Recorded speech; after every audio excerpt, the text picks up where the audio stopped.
Hey there mga my love, Scorpio! Thank you so much for always staying here with me in this channel. So yan, bago natin simulan ng inyong February 2024 reading, reminders muna tayo na hindi po ito for all of you guys. We just take only what resonates with you.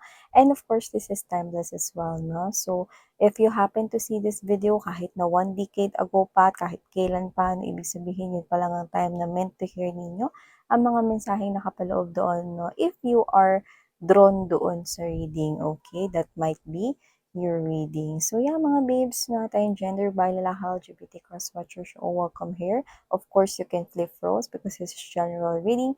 And at the end of the day, don't forget that you have your free will. So, tingnan na natin kung anong mga mensaheng makukuha natin dito for your February 2024.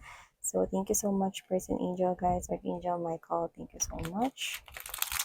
Thank you for being present here in this reading. This is for Scorpio, February 2024. Please. Let's shuffle all the decks first, mga babes, no? Bago natin tuluyan na alamin yung mga mensahe, no? Here is Scorpio. Tell me something about Scorpio. Scorpio.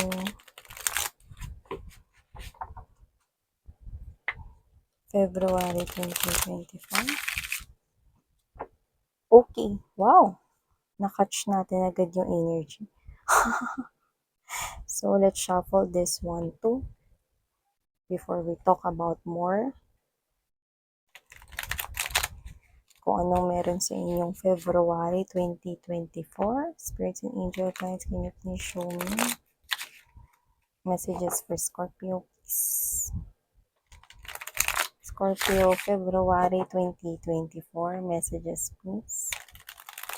Scorpio.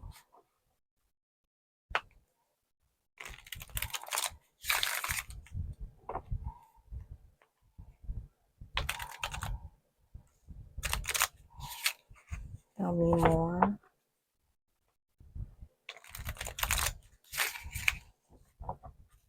Okay, so yeah, let's go ahead and check these messages here for you, Scorpio. So guys, we do have here first energy sa inyo is this Knight of Cups energy. Someone here wants to offer here love and it's very healing. This could be someone who works in medical world, could be a doctor or something to do with medicine, no? Or maaari rin siya ay involved, no? Or baka nag-aral siya, no? Or napag-aralan niya rito, no? Yung medicine or may kinalaman sa medicine yung pinag-aralan niya but doesn't have to be. The message that I'm getting from this one is this person here that will offer you his or her chalice of love is someone that you will find so healing. Yan, no? Scorpio, nakita natin dito. This person will heal your broken heart. Yan, no, doesn't have to be na recently lang kaka-break nyo, no, pero pwedeng gano'n. No? Basta, this person here will heal. Like, magpe-fade, magbabanish, lahat ng mga parang naging syonget or negative na pagpapakuhulugan mo sa love because of the failed relationships, romantic relationships that you've experienced before. So whatever the case may be, I'm seeing you moving towards here into this new potential lover. And let's see, no, kung ano magiging action mo, no, patungkol dito. So, ilatag naman na natin lahat. You also have here this Three of Pentacles energy. This could be someone you're working with, no? Yung iba ka in relationship niyo na siya, no? For others of you, nakita ko na may pagtutulungan dito. And this person, masipag siya, ha? Actually, nakikita ko sa thoughts niya ang pag-settle down with you. So, this person is really serious about you. If you still have this connection now, okay? And for others, pwedeng wala pa kayong relationship, pero talagang pinupursige at pinupush niya tong connection na ito with you is Scorpio, no? So this person here is actually doing other things, no? Para yun sa'yo. Especially kung it's involving money, career, finances, business, no? Ikaw kasi yung inspirasyon niya, no? Tsaka nakukuha ko rito na parang para sa'yo kung bakit niya yan ginagawa. Teka, natapakan ko yung buhok mo. Ang taray. So, ayan, nakuha pa tayo rito, no? We also have here this Two of Pentacles energy. Yes, busy siya rito, no? So, yung iba, pwedeng hindi pa kayo nakakapagkita or nakakapaglabing-labing, no? Kasi pwedeng yung iba LDR connection ito, no? Pwedeng nagkatrabaho siya sa malayo, no? Or busy lang siya ngayon, no? Iba kasi boyfriend and girlfriend niyo siya, no? Ayan. Yung iba husband and wife, no? Mga babes, no? Or tinuturing nyo ng husband and wife or ganun din siya sa inyo. But if this is a new lover right here, this could be someone na pwede mong ma-meet sa work mo, sa business mo, no, as long as money is related, no, and this person here is not a scammer. This person here will definitely stole your heart and will sweep you off your feet. Pero, ang intention niya ay magstay sa life mo. This is calling for long-term right here, Scorpio. This is someone here na hindi ko nakikita na nilalaro niya rito, no, yung life. Actually, this person here, no, is someone na stable na sa job niya. At yung mindset niya, no, stable rin, no, sa kanyang mga pangarap dito na gusto niyang i-pursue, no? At kapag nakilala ka niya, no, the moment na makilala ka niya or nakilala ka niya, no, mas lalo pa siya rito na-inspired or na-motivate na mag-push pa sa kanyang mga dreams, no? Taray! Inspirasyon yan. Sinikita natin here, no? Latag pa natin more. We also have here this Three of Cups. Pwede mo siyang makilala sa friends or sa co-workers, no? Pwede rin naman na sa family members. Could be dahil sa pinsan mo or dahil sa kapatid mo, no? Nakikita ko na specific ito. Okay, but doesn't have to be na mag-resonate for all, no? Yung general message is maaari mo siya makilala through family member, no? Possible na sa kapatid mo or sa pinsan mo, okay? Or pwede mo siya makilala through friends, no? Kapag kayo ay naglakwatsa, no? Nag-get together, no? Which is, yung nakikita ko dito has something to do with nature vibe. So, pwedeng kayo ay mag-swimming, no? And so happen na itong person na to is also in the same place, no? Pero you do not know who that person is, no? It's like that is the first encounter. So, yeah, no? Nakikita ko rito yan. And for others, doesn't have to be, no? Nasa friends mo, pwede rin sa coworkers, no? Pwedeng makasama mo yung mga katrabaho mo, no? And you're having a great time, no? Pwedeng company building din yan, no? Company building. Company team building or company outing, no? We're in, no? Maaring dun mo siya ma-meet, no? Pwedeng maimbitahan na rin, no, yung ibang mga parang subsidiaries or parang mga connections ng company mo, no? And maybe this person here is one of the employees there or baka meron siyang position there. Because this person is giving me the vibe that he or she is already stable, okay? At pwede rin na meron siyang authority or high owner siya, may position sa kanyang trabaho. So we also have here the Ace of Swords energy, King of Cups, and there's this Ace of Pentacles. Definitely, love is finally, okay, being laid down on the table for you, Scorpio, no? This is a new beginning. It's great. Ang laki nito, no? Sa lahat ng mga tarot decks, no? Itong Ace of Pentacles dito ang pinakamalaki. Because there's clear sky here, no? At makikita mo rito na maganda yung life, no? And this person, this offer here is full of honesty na nakikita ko rito. Lalalim, no? Ang connection mo dito sa tao na to. Ang pagmamahal niya sa'yo ay mas titindi. Imagine, from Knight of Cups to King of Cups, this person will definitely tell you that you are the one, no? At kung magsasabi mo siya ng emotions and feelings niya sa'yo, pawang katotohanan yun. Ace of Swords energy. This person is full of honesty and ayaw niya sa syungaling. Yun yung nakikita ko rito, Scorpio, no? Ilatag na rin natin ito. We also have here this Four of Wands. Yes, I'm seeing na pwedeng makilala mo siya sa occasion, celebration, no, or travel. Posible yan, no, while you are with your friends, hanging out with your friends, no, or while you're enjoying the moment together with your circle, no, with your soul tribe here. So I do pick up that it has something to do with work. Kung hindi work, no, happy-happy lang together with friends. Yan, no, and it's calling for marriage, no. You do not know, mga babes, no, kung ano naghihintay sa future na yan pala yung yung person na makakatuluyan mo. No, iba, baka na-meet nyo na ito, no, at meron na kayo rito wonderful relationship, no. Yung iba kasi, parang sa ibang lugar kayo madidestino at doon mo siya mamimit, or may pupuntahan ka sa ibang lugar na parang may aatinan ka, no, na something na parang event, seminar, ganyan, no, wherein possible na doon mo makilala tong person na ito. So it has something to do with business or work related, or could be, happy, not together with friends. And also, in picking up right here, okay, you will be celebrating here success in the future aside from love. And I think it has something to do with success in your business if you will consider to have one. So kung meron ka mang business na iniisip now, go ahead and do that because spirits are saying that you will juggle with money, and I'm seeing you, alam mo parang hinahagis-hagis mo yung mga dollar bills. Dollar bills, yan, naalala ko yung kanta ni Lisa ng Blackpink, no? Wherein hinahagis-hagis mo yung mga green dollars, no? Which is money yun dito sa energy or tarot. So, ibig sabihin no, it will bring a lot of success in finances, wealth, and yun nga, money, stability ang nakikita ko. So, kung meron ka mang iniisip na sideline or business and you feel na ito ay papatok, like you feel positive about it, then push, 'di ba? Make it happen, no? Gawin mo na ngayon, take action, Knight of Swords energy, and do it now. Ayan, no, now. 'Di ba? Do it now. Yeah, because it will take you to that, okay? Road wherein there's stability. There's double stability coming your way pa nga. I'm seeing 2 palm trees. Oh. Yeah. Temperance together with the Three of Wands energy.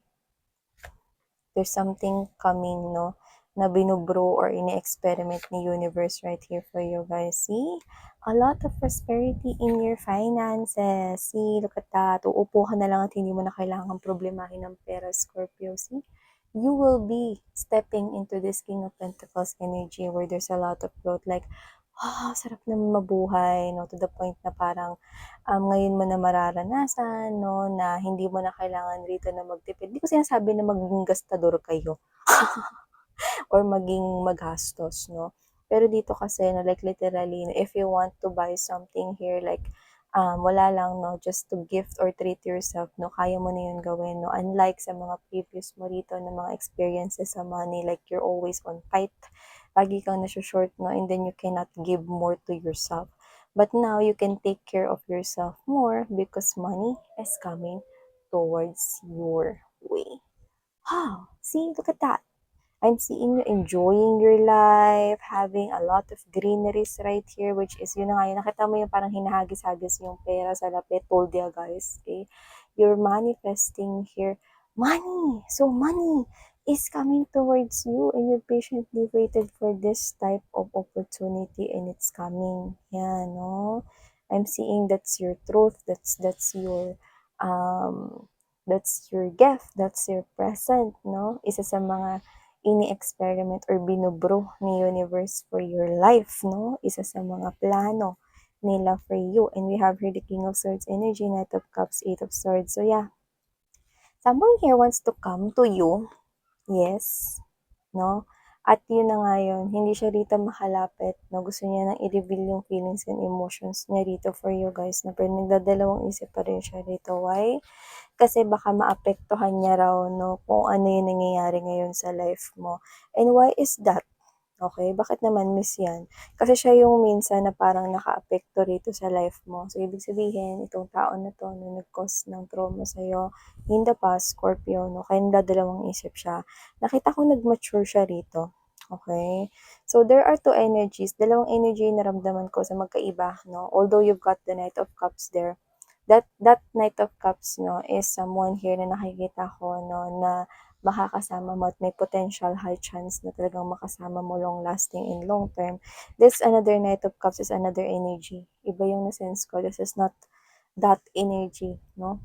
This is someone here who I think put you in a stuck moment before.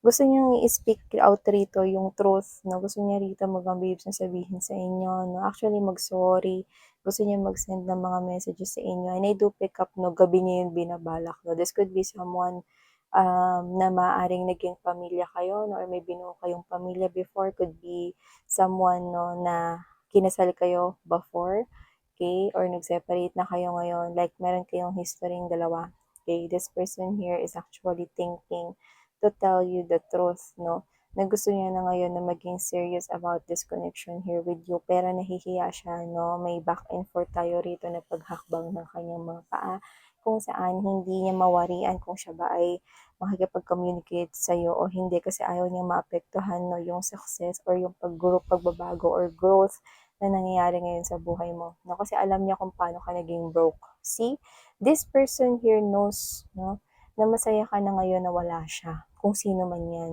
no, like you're okay without him or her, pero yun nga, no, yung kanyang kalungkutan, yung kanya rito na pagnanais, no, na mapalapit sa'yo or makausap ka, no, ay ang nagtutulak sa kanya rito, no, upang iparating sa'yo ang kanyang damdamin. Sa kabilang banda, iniisip niya rito, no, na ayaw niya rito makagulo sa buhay mo ngayon. So, meron pa siya ritong pag-aagam-agam, pero iniisip niya makipag-communicate sa'yo. Yeah. Kung sino man siya, nakikita ko rito na handa mo na siyang harapin, unlike before, no, na parang halo-halong emosyon pa, no, magkasamang lungkot at magkasamang galit yung nasense ko sa'yo. Pero ngayon, kaya mo na siyang harapin. Yan. Ikaw naman ang hindi niya kayang harapin. Ngayon. And also, Scorpio, I'm picking up right here, mga babes, no, na there is this two opportunities of growth in money na nakikita ko for you. Pero don't worry, kasi kahit anong puntahan mo dyan, maaari kasi may mag-pop out na two offers eh. General reading to. So, maaaring yun ay pwedeng dalawang job offer, no? Dalawang contract, no? Which is parehas maganda, no? Kahit alin yung piliin mo doon. Okay? Mapipili mo yung tama at nararapat para sa'yo. Okay? Kasi meant to be in this energy ka. Okay? King of Pentacles energy. I'm seeing you sitting, relaxing, chilling, browsing, kung saan ka next destination pupunta for vacation, kung saan ka rito mag-enjoy, no, you're loving yourself even more, Scorpio. You're turning your back from the past and looking forward for new things, like you're not chasing this, but you're attracting here all the things that you want to happen in your life. You're not in rush, okay? Wow. And also, I do pick up right here that there will be a celebration for the whole family. So baka may good news na matanggap ang isa sa miyembro ng pamilya, and you will be so happy for that person. Yes, you heard it right, no? I'm picking up, no, it could be someone in the family might be pregnant already. Okay, there's a child, a newborn coming into your life, added family member, no? Pwedeng dahil sa kapatid mo or sa pinsan mo, maganon. I'm picking up that this news will make you happy as well. Yeah. So, yung iba doesn't have to be na pregnancy, and pinanggit natin because it's also standing out, no? But also, I do pick up right here na meron ditong nagre-recover sa family. So, pwedeng may nagkasakit, no? But nakikita ko na nagiging strong, nare-regain yung strength, at nagkakaroon na rito ng lakas, no, panibagong lakas, na parang sakto 2024, panibagong buhay at pagharap, no, sa bagong buhay, no? Wow. And also, okay, I do pick up right here that there will be, okay, something na iso-surprise ka. If you're already connecting with the person here in a heart space level, like magjowa na kayo, boyfriend, girlfriend na kayo, I think maso-surprise ka. Kasi meron siyang information na sasabihin sa'yo. Nakikita kong ikakagulat mo yon, pero hindi ko naman nakikita na ikakalungkot mo yon or ikakalugmok ng energy mo. Okay? So, be positive about it, no? I do pick up na yung surprise na yun, no? Pwedeng patungkol dun sa person na kakonect mo, and that person will tell it to you, but you will not get angry to that. Hindi ko yun nakukuha. And you will not feel any negative emotions to that. Okay? So, parang this is something here na parang secret pa ngayon. Masyado kasi akong chismosa, kaya hindi sinabi sa akin rito, no? Pero whatever the case may be, I'm seeing that there is something here, no, na parang sinisikreto pa muna sa inyo, Okay? Kasi, gusto niya itong maging surprise for you. Okay? But more likely, I do pick up that this is something here positive, so you do not need to worry. Okay? So yeah, just take how this resonates with you. Scorpio. So thank you so much. These are your February 2024 readings. Sarang 11 light. 안녕.